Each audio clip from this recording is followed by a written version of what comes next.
के बांगरमऊ उपचुनाव में बीजेपी प्रत्याशी श्रीकांत कटियार के लिए साक्षी महाराज चुनाव प्रचार करते हुए दिखाई दिए हैं। साक्षी महाराज ने कई सारी नुक्कड़ सभाओं को संबोधित भी किया इस दौरान और साथ ही बीजेपी सांसद ने एक बार फिर से बड़ा बयान दे दिया है। उन्होंने चुनाव में कब्रिस्तान और शमशान जैसे मुद्दे को हवा दी। नुक्कड़ सभा को संबोधित करते हुए बीजेपी सांसद साक्षी महाराज ने कहा कि अनुपात के हिसाब से कब्रिस्तान और शमशान होने चाहिए। उन्होंने शमशान और कब्रिस्तान की जमीन के रकबे की तुलना की और साथ ही लोगों से सही गलत के बारे में पूछा। इस दौरान बीजेपी सांसद ने कहा कि वर्तमान परिस्थिति में उनके धैर्य और शालीनता की परीक्षा ना ली जाए। तो उपचुनाव अनुपात के आधार पर कब्रिस्तान और शमशान होना चाहिए। अगर एक भी मुसलमान है गांव में तो कब्रिस्तान बहुत बड़ा है, पर आप अपने खेत के मेड़ पर दाह संस्कार करते हैं या गंगा में जाके दाह संस्कार करते हैं, घोर अन्याय नहीं है क्या? मजबूरी कुछ नहीं है, काय की मजबूरी है? मजबूरी ये है कि हमारे धैर्य और हमारी शालीनता का परिचय न लिया जाए।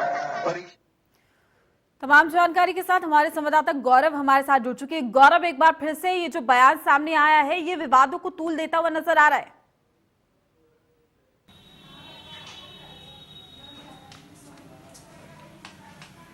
बिल्कुल, जो जिस तरीके से सांसद साक्षी महाराज जो है वो बीजेपी के शीर्ष नेतृत्व से नाराज थे, क्योंकि जब टिकट दिया गया था उन्होंने टिप्पणी की थी श्रीकांत कटियार को लेकर और शीर्ष नेतृत्व को लेकर, और वो बांगरमऊ चुनाव के लगभग नामांकन के 10 दिन बीत चुके हैं और उसके बाद भी वो अभी तक कैंपेन करने नहीं आए थे। लेकिन कल जब वो श्रीकांत कटियार के पक्ष में कैंपेन करने बांगरमऊ पहुंचे, जहां पर जिस विधानसभा पर चुनाव होना है, उपचुनाव होना है, उसको वहां पर जब पहुंचे तो उन्होंने वहां पे एक फिर से विवादित बयान दिया, जबकि वो खुद विवादों में घिरे रहते हैं और हमेशा हिंदू मुस्लिम को लेकर विवादित बयान देते हैं। अब जब उन्होंने विवादित बयान दिया है कि कब्रिस्तान और शमशान पर, उन्होंने कहा अनुपात के हिसाब से कब्रिस्तान होना चाहिए और शमशान होना चाहिए, जबकि हिंदुओं को सिर्फ मेड़ पर ही जो दाह संस्कार करने का और गंगा के किनारे दाह संस्कार करने का अधिकार है। वहीं कब्रिस्तान जो होता है, अगर गांव में एक मुसलमान है तो उसके लिए बहुत बड़ा कब्रिस्तान बनाया जाता है। तो कहीं ना कहीं उन्होंने फिर हवा दी है तुष्टीकरण की राजनीति को, क्योंकि बांगरमऊ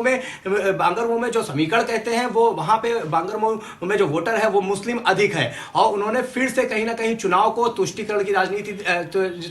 राजनीति की है चुनाव में आकर, और एक बार फिर से हिंदू मुस्लिम मुद्दे पर हवा देने का काम किया है। कहीं ना कहीं जो सांसद साक्षी महाराज है वो अब इस चुनाव में जो अपने प्रत्याशी हैं जिनके पक्ष में वो समर्थन में नुक्कड़ सभा करने गए थे, कहीं ना कहीं उन्होंने हवा दिया और हिंदू मुस्लिम चुनाव बनाने का उन्होंने काम करना शुरू कर दिया है। जी, लेकिन गौरव, ये भी कहा जा सकता है कि जिस तरीके से ये बयानबाजी का सिलसिला हम देख रहे हैं लगातार जारी, अगर उपचुनाव है ऐसे में इस तरीके के बयान कहीं ना कहीं खामियाजा भुगतने पे मजबूर कर सकते हैं आने वाले दिनों में।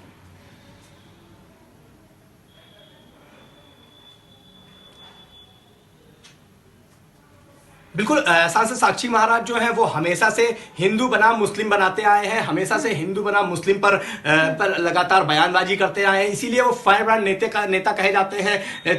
जाते हैं भारतवर्ष में, और इसलिए उनको हमेशा धमकियां भी मिलती रहती हैं, चाहे वो आतंकवादी हो, चाहे वो बाहरी देशों से उनको अननोन नंबर से धमकियां दी जाती हों, और कई बार उनको बम से उड़ाने की, जान से मारने की धमकी भी दी गई है। फिर उन्होंने एक बार इस चुनाव में हवा देने का काम किया है, हिंदू बनाम मुस्लिम तुष्टीकरण की राजनीति पे काम करना शुरू कर दिया है। आजकल वो पहली बार प्रत्याशी के समर्थन में जनसभा करने पहुंचे थे, वहां पे एक नुक्कड़ सभा की थी, और उसके दौरान जब उन्होंने बोलना शुरू किया तो बोलने के दौरान कब्रिस्तान और शमशान पर एक विवादित बयान दिया, जो कहीं ना कहीं वहां पर बांगरमऊ में ये फैक्टर काम करेगा, ये समीकरण काम करेगा हिंदू बनाम मुस्लिम का। इसलिए उन्होंने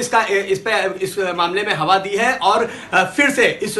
चुनाव में हिंदू बनाम मुस्लिम बनाने का काम किया, क्योंकि कुलदीप सिंह सेंगर जब 50 साल में पहली बार बीजेपी को यहां से जीत दिलाई थी तो उन्होंने भी एक रात पहले हिंदू बनाम मुस्लिम का नारा दिया था, और क्योंकि तब वहां से मुस्लिम समाजवादी पार्टी से मुस्लिम समाज के मुस्लिम प्रत्याशी था और उन्होंने हिंदू बनाम मुस्लिम बनाया था। फिर से साक्षी महाराज ने भी यही काम किया और हवा देने का काम किया, क्योंकि यहां पे उन्होंने फिर से हिंदू बनाम मुस्लिम कब्रिस्तान और शमशान पर जब बयान दे डाला है तो कहीं ना कहीं जो राजनीति है वो गर्म हो गई है, और इस पे कहीं ना कहीं अब विपक्षी जो है वो हमलावर होते नजर आएंगे। जी गौरव, आपका शुक्रिया तमाम जानकारी